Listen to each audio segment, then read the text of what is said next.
Olá, tudo bem? Eu sou o Márcio Miranda e esse é o 15 Minutos, nosso podcast aqui da Gazeta do Povo. Deixa eu lembrar que você, que é nosso ouvinte, tem um valor muito especial para assinar a Gazeta. São só 99 centavos nos 2 primeiros meses, hein?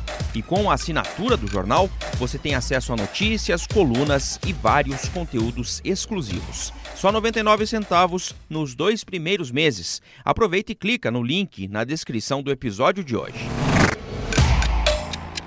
Esse vírus é um vírus que ele transmite de pegar coisa contaminada, de passar a mão no rosto, mão suja, ele transmite por beijo, ele transmite por banheiro sujo. O ministro da Saúde, Luiz Henrique Mandetta, está na linha de frente do combate ao coronavírus no Brasil. Chegar e falar assim, nossa, já faz hora que eu não lavo a mão.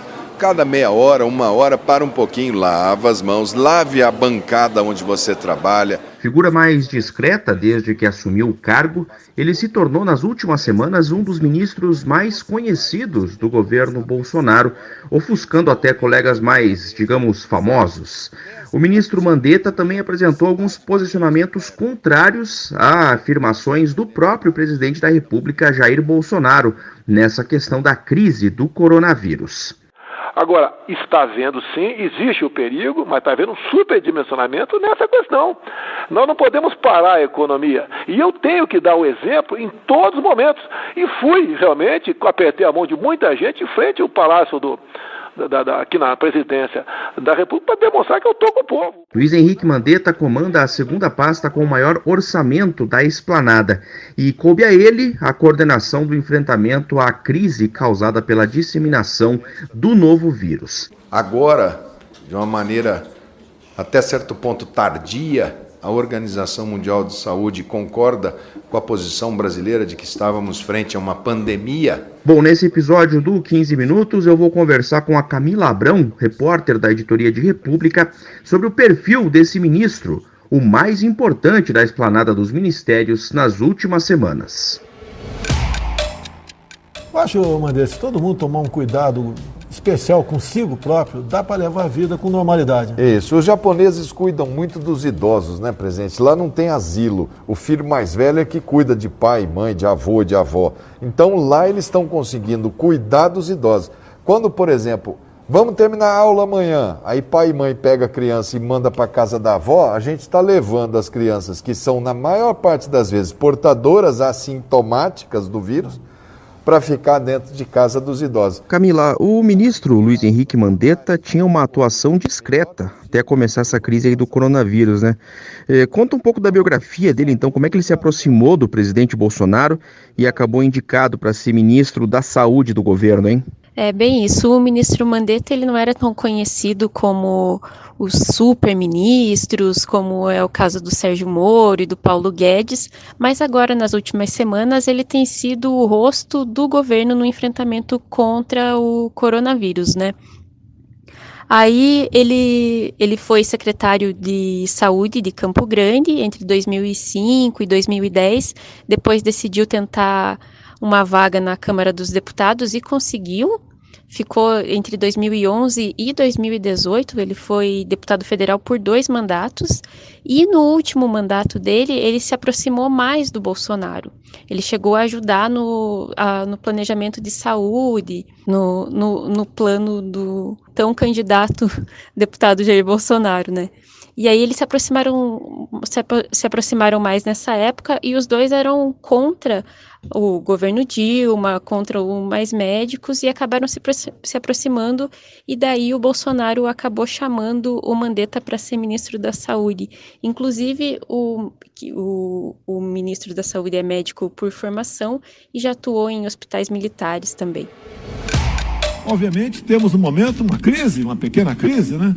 No meu entender, é muito mais fantasia a questão do coronavírus, que não é isso tudo que a grande mídia propaga pelo mundo todo. O interessante é que a postura do ministro Mandetta nessa crise tem, em vários momentos, contrastado bastante com a do chefe dele, no caso, o do próprio presidente Bolsonaro, né? Eles têm se mostrado bastante diferentes ali na postura. O Mandetta com bastante serenidade, está conduzindo a situação, vem conseguindo articular junto com o presidente da Câmara, Rodrigo Maia, o presidente do Senado, Davi Alcolumbre, para conseguir verbas para enfrentar o coronavírus e o possível aumento de casos que a gente vai enfrentar nas próximas semanas.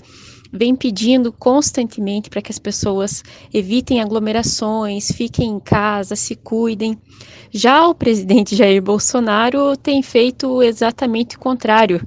O presidente era para estar em auto-isolamento depois que voltou da viagem aos Estados Unidos. Uma boa parte da comitiva que esteve na viagem com ele foi diagnosticada com o novo coronavírus e contra todos os conselhos médicos, o presidente resolveu sair no domingo, nesse último domingo, no dia 15, quando teve manifestações pró-governo e contra o Congresso, contra o STF. O presidente não só saiu, como abraçou muita gente, pegou celulares, tirou selfie, encostou nas pessoas. Então foi contra todas as determinações aí da cartilha do Ministério da Saúde. Então nisso eles são bem diferentes. O ministro vem tentando convencer as pessoas a cooperarem, e já o presidente diz que se ele pegar o coronavírus, o problema é dele, e isso não dá um bom exemplo, digamos assim, né? O presidente Jair Bolsonaro falou hoje cedo a uma rádio do Rio de Janeiro sobre a atual situação do coronavírus. Segundo ele, o vírus trouxe histeria ao país. O presidente disse que vai manter a festa de aniversário prevista para o sábado. Eu faço 65 daqui a 4 dias, né? Vai ter bolo, presidente? Vai ter uma festinha tradicional aqui, né? É isso aí. Até porque eu faço aniversário dia 21 e minha esposa dia 22. Não. São 2 dias de festa aqui. Dia 21, próximo de meia-noite, ela me cumprimenta, um minuto depois eu a cumprimento. Esse vírus trouxe uma certa histeria. Tem alguns governadores, no meu entender, tá?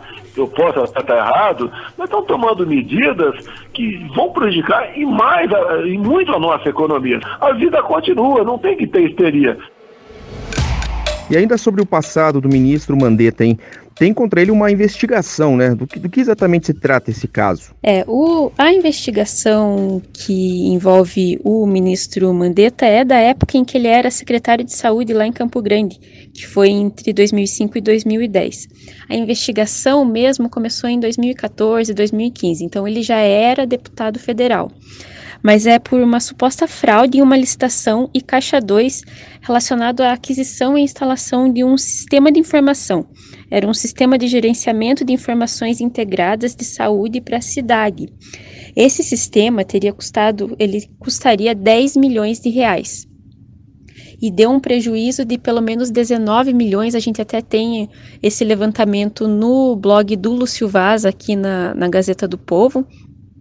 Então ele é investigado por essas suposta fraude na licitação e Caixa 2 relacionada a esse sistema de informação lá da época que ele era secretário de saúde em Campo Grande. Mas antes dele entrar para o Ministério da Saúde, de ser ministro, ele chegou para o Bolsonaro e falou: olha, eu tenho essa investigação aqui contra mim. O Bolsonaro falou que como ele não era réu em nada, e era inocente até que se provasse o contrário, ele ia permanecer sim na equipe e acabou virando ministro da Saúde. Obrigado, Camila. Até a próxima. Valeu, Márcio. Até a próxima. Em meio a tantas preocupações com o coronavírus, surge mais uma. Uma onda de revoltas desencadeou 4 rebeliões em presídios de São Paulo no início da semana. Os motins de presos aconteceram em Mongaguá, Tremembé, Mirandópolis e Porto Feliz. O motivo? A decisão da Justiça Paulista que suspendeu saídas temporárias de presos na Páscoa, exatamente para evitar novas contaminações com o coronavírus. A crise carcerária causada pela Covid-19 não é uma exclusividade brasileira. E eu vou conversar sobre esse assunto agora com a editora de República da Gazeta do Povo em Brasília, a Kelly Cadanos. O que aconteceu em outros países, hein, Kelly? Olá, Márcio. Olá para todos que acompanham a Gazeta do Povo. Como você disse, a crise penitenciária, causada pelo coronavírus não é uma exclusividade no Brasil, Se a gente for pegar aí só os países com mais mortes causadas pela Covid-19, depois da China, né, também registraram crises com presos, foi a Itália e o Irã, né? Segundo a agência de notícias internacional Reuters, no Irã, 70 mil presos chegaram a ser colocados em liberdade provisória por causa do risco de contrair o vírus nas prisões. A medida foi tomada no país depois que a ONU informou que a doença chegaria aos estabelecimentos prisionais do Irã, né? De acordo com o chefe do judiciário do país, a libertação de presos vai continuar no país a ponto de não criar uma insegurança na sociedade, né? Lá, pelo menos 8 pessoas teriam sido contaminadas em presídios, né? Contaminadas pelo coronavírus. E aí a gente tem a situação da Itália, né? Na Itália, 12 presos morreram na semana passada, também por conta de rebeliões que se espalharam ali por 27 estabelecimentos prisionais em todo o país, por causa de medidas impostas pelo governo italiano para conter o avanço do novo coronavírus. Então, houve ali 16 fugas de presos registradas, além de cerca de 40 agentes penitenciários feridos nessas rebeliões, que aconteceram em vários pontos do país, né? E os presos reclamavam justamente das medidas restritivas impostas para a contenção do coronavírus no sistema prisional. E aí a gente tem, por exemplo, isolamento de presos que apresentavam sintomas da doença, restrição de contatos durante as visitas, permissão para conversas por telefone, apenas por telefone ou vídeo, né? O maior controle também no caso de presos que estão em regime de liberdade condicional. Inclusive, vários familiares dos presos também protestaram do lado de fora dessas prisões italianas, né? Interrompere questa spirale, l'appello dell'Associazione Antigone che si occupa dei diritti dei detenuti. Va spiegata l'emergenza sanitária. E na China, que foi o epicentro, né, da pandemia mundial, né, mais de 500 casos foram confirmados em prisões e as autoridades públicas chinesas chegaram a montar um hospital especializado com equipes de inspeção para realizar os testes de coronavírus nas prisões. Então, é um ambiente que pode aí ajudar na propagação do coronavírus, então há uma preocupação também em outros países de evitar rebeliões e motins por causa da doença. E o Brasil, no caso o Ministério da Justiça, anunciou alguma medida de prevenção ao coronavírus nas penitenciárias? Pois é, Márcio, nesse caso do Ministério da Justiça é importante destacar que o Departamento Penitenciário Nacional, ele não identificou ali uma orquestração nessas rebeliões em São Paulo. O DPEM, que é subordinado ao Ministério da Justiça, ele não vê nenhuma chance, ou pelo menos não no horizonte próximo, né, de que mais rebeliões se espalhem pelo país, né? Isso é importante destacar. E o DPEM tem adotado algumas medidas e adotado algumas indicações, né, para os órgãos estaduais. A gente lembra que o governo federal é responsável só pelos presídios federais, que são 5, né, em todo o país. E aí a administração local, a administração dos presídios estaduais cabe a cada um dos estados. Mas houve uma reunião de emergência na semana passada entre o DPEM e o Conselho Nacional dos Secretários de Estado de Justiça, e eles emitiram uma nota com algumas recomendações para os estados para evitarem o coronavírus dentro dos estabelecimentos prisionais. Então, ali estão medidas preventivas de higiene, né, em relação, inclusive, aos visitantes das unidades, restrição de visitas, transporte, remoção de presos e também o isolamento de presos em caso de suspeita de coronavírus, né? E por causa do novo coronavírus, pessoas com acesso a prisões e penitenciárias, como familiares de presos, funcionários e advogados, deverão passar por triagens antes de entrar nos centros de detenção. Os secretários que se reuniram na capital paulista formularam um documento conjunto pedindo aos estados atenção especial aos presos. Eles recomendam reforço nas medidas de higiene da população carcerária, assim como de visitantes e pessoas que trabalham nos ambientes das prisões e penitenciárias. O CNJ, o Conselho Nacional de Justiça, também emitiu nessa semana uma série de recomendações a juízes e tribunais, e entre as medidas recomendadas está a revisão das prisões provisórias, né, por todos os juízes do país. As prisões provisórias são aquelas em que não houve ainda um julgamento, né? A pessoa está presa aguardando o julgamento. Então, o CNJ pediu que os juízes revisem a necessidade dessas prisões, né, que correspondem aí a cerca de 33% das prisões em todo o país. Então, há essa recomendação de sim tomar um certo cuidado, né, em relação ao coronavírus. E aí existem algumas... O o DEPEN também já proibiu nos presídios federais, né, já limitou as visitas e as visitas também de advogados, né, e alguns estados também já adotaram essa prática, né, alguns estados também restringiram visitas e contatos com advogados em algumas unidades, né, como no Distrito Federal, Rio de Janeiro, Rio Grande do Norte, enfim, uma série de estados já limitaram esse contato com o mundo exterior, porque é muito fácil propagar esse vírus em ambientes aglomerados, como são as nossas prisões, e fechados. Obrigado, Kelly. Até a próxima. Até a próxima, Márcio. Terminando aqui mais um episódio do 15 Minutos, podcast da Gazeta do Povo.